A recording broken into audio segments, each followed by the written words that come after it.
Hey y'all, China L. Colston, also known as Chinese actress and indie filmmaker. So today I want to do a video about group economics that's applicable to the African American and African diaspora as far as the businesses. So I pretty much, for me, it means reinvesting some of my financial resources by patronizing African American and African owned businesses.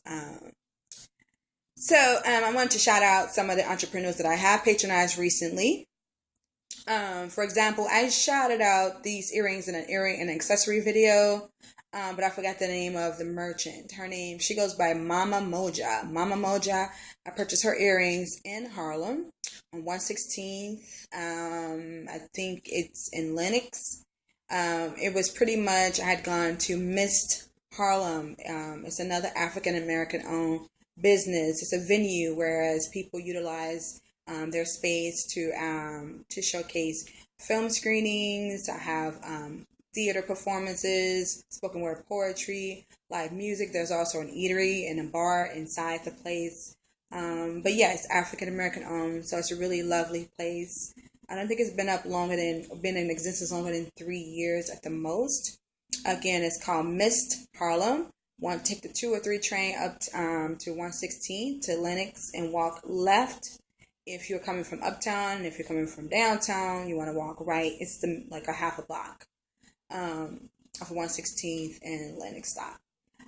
So that's another venue, and then of course Mama Moja. I purchased these earrings from her. They're really beautiful and sexy and funky and ethnic, looking.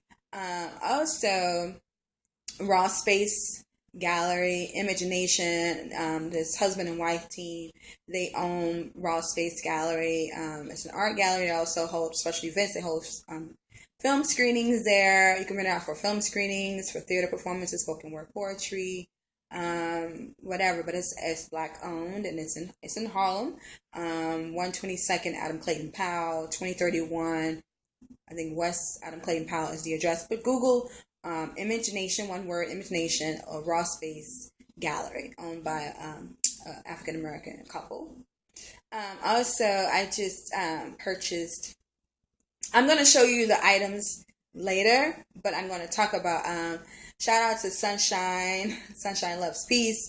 I purchased her product. It's the mango. It's the Coconut Confidence hair butter and body butter, and I just got it in the mail, and it smells so good. It smells like candy, like you can eat it, and it's really nice. It smells so good. My body feels soft, my hair feels soft. It's really a nice product. So shout out to Sunshine Loves Peace. You can find her on YouTube. Also, there is Zuri Lani. Let me get her products because I don't want to mess up her name. Zuri Laini. She has, I purchased her hand shea butter and oil mixture product. And it smells like butterscotch candy, old school candy. It smells so good. It's for the hands. I purchased that. Actually, she was at a venue at Mist Harlem.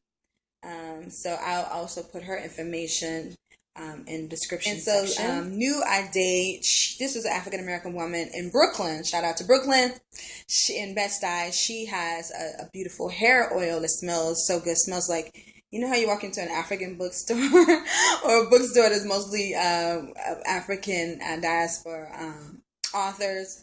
It smells like lovely incense. It just smells so nice. So she also has a beautiful hair oil product that you can apply to your hair. And so shout out to her. I'll put all the information I'll put in the description section so you all can patronize them. So some of these are street vendors. Some of them have storefronts. It varies. But overall, I'm happy I patronized them, and I'm really happy with their products and their services. And for me, the reason that it's important that I participate in group economics or reinvesting in African American community is because when I do that, they can in turn hire young people or people in the community. Therefore, they'll diminish the unemployment rate. That's a benefit. Also, if they have surplus profits, they can also use some of the profits, a percentage of the profits to send children to school by contributing to the United Negro College Fund or any college scholarship. They can contribute through that way. And it's just a sense of pride, and it's a great example and inspiration for young people and people of all ages to see that, oh, it's possible to be an entrepreneur. And just by patronizing them, we're just reinvesting in our community, and it's a win-win scenario. When I produced my first film, Journey of the Heart, of course, along with collaborators, you can never do it alone. I took my little independent film, my first romantic film in 2004, and when I moved to New York in 2007, I reached out to people in Brooklyn, and I told them, I'm an actress and indie filmmaker. This is my first film I've ever written and directed, and people patronized me. So they reinvested in the community by patronizing an African American woman, female director, and so I try to do the same. So whenever you get a chance, Google these individuals, or email or call them out, put their information, how you can reach out to them. But group economics is a really great way, and other communities do it all the time. Asian community, Italian, we can keep going. But that doesn't mean I don't patronize other communities. It's just that I make sure that a portion of my income is reinvested in African American and African owned businesses. And I encourage you to do the same. Look out for, I'm going to have a film release of my second independent feature film, Dark Seed. I'm really excited. It's a romantic drama. Deals with love, loss, and redemption. So, and I also co-star in it along with David Roberts. So I'll have a film release, a cast and crew film release of that, and I'm going to submit it to film festival. But at some point I will be selling my independent film Dark Seed, and I'm so excited and thrilled. I'm just grateful for that opportunity.